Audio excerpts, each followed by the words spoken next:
people are stuck back in 2021 without realizing. It's like they're living under some type of a rock, right? Or they simply don't want to hear the information and they want the X number, they want what they want, or they will not sell. Even though in some cases they cannot even hold to their properties. They have 1 month left to pay their mortgage, but however, they're waiting for that perfect scenario so they can list and they can sell their home for top dollar. Now let's get into the video. And behind me right here, it's the actual Toronto GTA MLS. It's open. There are like 60,000 listings, whether they're condo and freehold mixed together.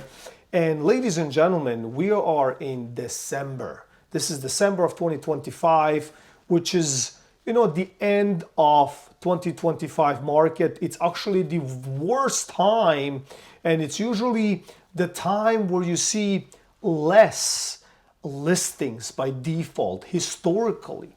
Why? Because, people don't want to sell during this time because of holidays, because of, their timeline, because the property cannot show as well, and they're waiting for that perfect time, which is spring, when grass is green, people are waking up and they're ready to spend the money. But I think this time will be different, because if we have 60,000 listings in Southern Ontario, right, that we cannot move, and we call this the low time or low key time historically in December, and we're exploding with listings. Guess what will happen in springtime of 2026? On top of that, all these mortgage renewals, on top of power of sales that are exploding, on top of people cannot pull any more debt or line of credits or visas, they're tumbling. CRAs calling them, right? Because they have been kicking the can for a long time, right? That's what happens. Don't worry, I will not pay my taxes. I will shuffle it.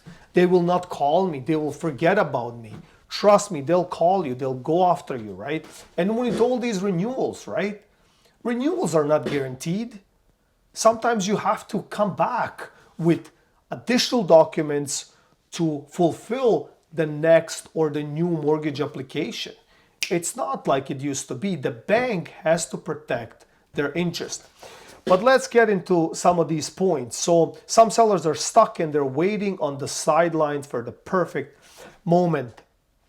So are sellers waiting for the bounce back? Many homeowners believe prices will magically return to 2021 levels despite zero indicators supporting it. And now we even know that the mainstream media, it's not serving it 100%, but they're kind of, trickling down the information. Words like soft landing. You know what that means. It's crashing. It has to hit the bottom, whether it's soft, hard. For some people will be soft. For some people will be like a rock, right? But to each his own. So the whole point is now they're bringing up the story slowly. So when it happens, they have it on the platter and they'll say, hey, listen, we tried our best to kind of signal everyone, but us on YouTube and other platforms are doing a phenomenal job by disclosing this type of information, trying to decipher it, trying to think ahead, trying to see what will actually happen down the road. And this is obviously my own take, my personal view. I'm sure you have your own view and you guys have been commenting, and I would love to thank you for that. And there's, mixed feelings and in the comments and stuff like that. There are still people out there believing that magically it will be all good in 2026 moving forward, that we already hit the bottom. I don't think we did. We're way far from the bottom. I think that the recovery will maybe see some light, 2030 plus. Who knows? But if I have to throw a number out there, if you're asking me, I believe 2030, that we can see, some of this inventory or listing sell or adjust, or the prices fall to a point where, the payment can support it.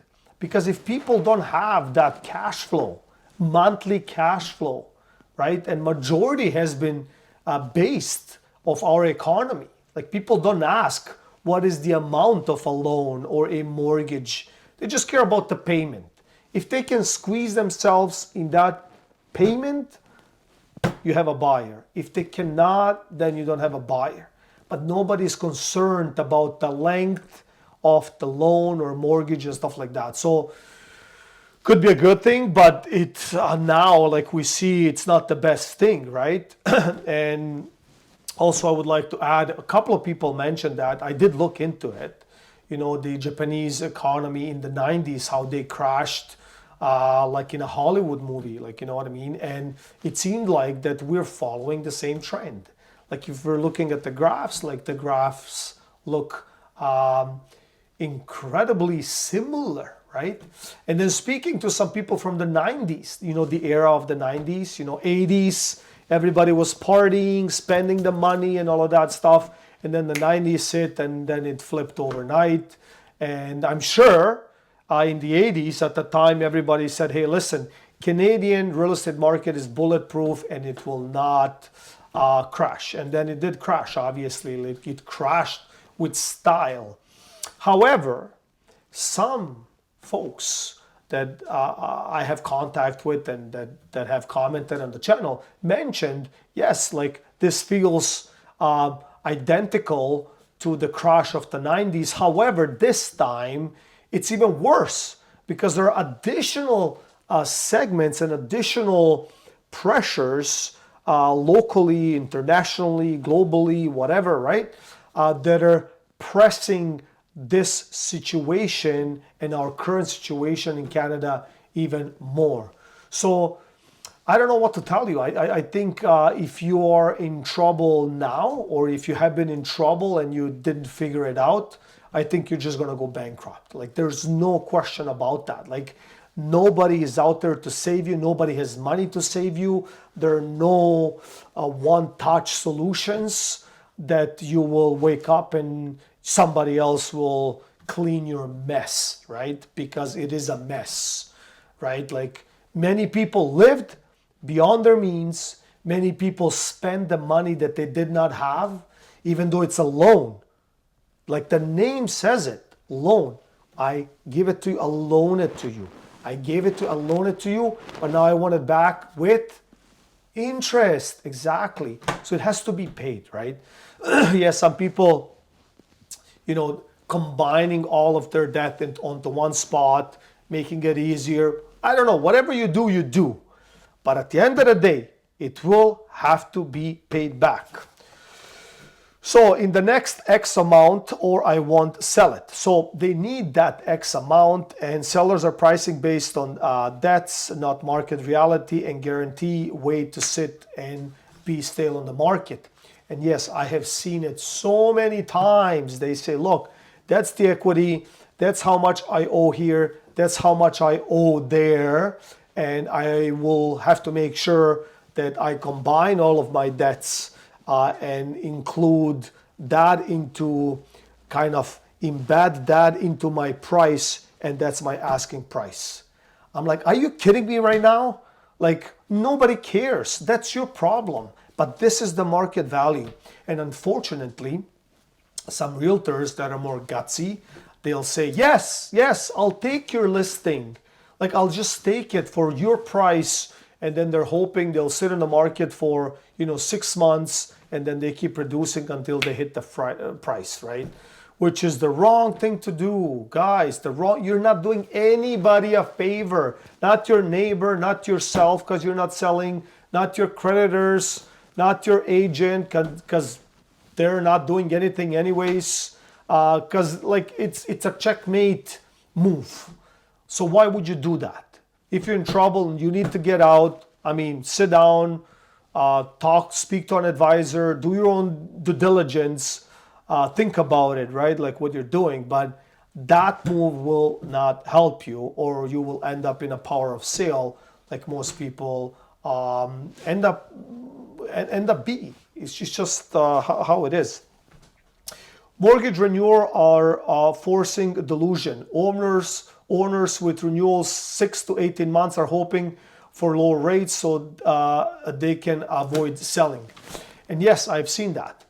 Like, I've seen that they're relying on some kind of a banking system, and they're relying on some kind of magic to happen in order for them to have an easier way out, and they can keep, which is normal. I mean, everybody's doing the math. But let's be realistic here. Like, life in general, it's not becoming any cheaper. Your cars, your gas, your insurance, your groceries, your day-to-day living, your taxes, your everything is going up, right? So, and your mortgage will go up, because if you signed on 1%, or if you closed at 1.5%, now you're renewing, best case scenario, 4%, right? 5% maybe, who knows? And then whoever you speak to, half of the truth is hidden, right? They'll tell you one segment, especially for you folks like realtors, right? Like, they say, yeah, I have, lender A and then lender B, but if they're not disclosing private lending, and if they're not disclosing other stuff, like you might be in trouble, because if there's no money on the table, you will not be paid commissions. Even if you push the deal through and stuff like that, because you are obligated to push the deal through, even though there's no money at the table. So you have to calculate what's left. So people have to be truthful when it comes to that. But everybody is just trying to shave off the corners. All right, fear of taking a loss. Homeowners would rather wait indefinitely than face a loss on paper, even if waiting will make them a bigger loser. And this is just a common phenomena that is happening, whether it's pride, whether it's ego, whether it's like standard of living, right? Because let's face it, Canadians in general over 2 decades had a certain standard of living, right? That's just how it is. We're a first world country, and we deserve to have a certain standard of living, right? Preferably with one job, career job, or no job, and still have everything. And then if that doesn't work, we just go into more debt, because don't worry about it, the government will figure it out, the bank will figure it out, they can print more money. Like, it's always somebody else's fault and all of that stuff. So that's just a common theme nowadays, that nobody wants to face and nobody wants to be blamed. And I have seen amongst partners that sometimes partners are trying to withhold information or hide information, or they'll be like, I just don't want to say how I'm getting to certain points or how much in debt we really are. But as long as we can go 3 times on vacation and 2 skiing trips a year, it seems like that the family's happy, right? And all of that stuff. So I think at one point, like, that approach will change, which will trigger more trouble on top of trouble, which can trigger other segments of trouble, right? And that's never a good thing. So I think overall, some of these guys that are waking up today, like 60,000 people on the screen, they're waking up to the fact that, hey, look, maybe 2026 not gonna be as good, so maybe I have to try my luck, are literally now sitting there like sitting ducks, playing lottery and hoping for that lottery ticket to hit somehow, and for them maybe to get out. But again, sellers are still in that mindset. I want to get out, but I want to get out on my terms only. So I hope you like this video, you got something out of it. Please like, share, and subscribe, and I'll see you in the next one.